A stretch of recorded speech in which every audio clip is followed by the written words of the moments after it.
आपण छत्रपती शिवाजी महाराजांचे फोटोज पाहतो, पुतळे पाहतो आणि त्यांचा पुस्तकामध्ये जो चेहरा पाहतो तो पहिल्यांदा कोणी पाहिला असेल? तर ते म्हणजे वासुदेव सीताराम बेंद्रे, जे महाराष्ट्राचे प्रसिद्ध इतिहासकार होते।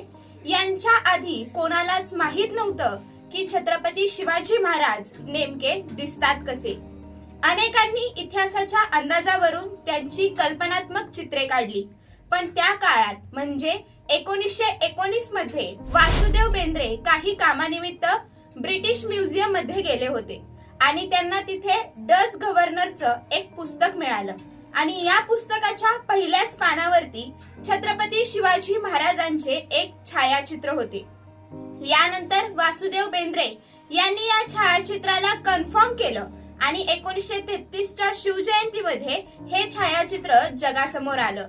आज आपण महाराजांचे जे काही फोटो पाहतो, व्हिडिओज पाहतो, या सगळ्यांचा या छायाचित्रानेच रेफरन्स घेऊन बनवलेला असतो। तुम्हाला हे माहित होतं का? हे कमेंट मध्ये सांगा। व्हिडिओ लाईक शेअर करा आणि अशाच व्हिडिओसाठी आपल्या चॅनलला सबस्क्राईब करा। थँक्यू।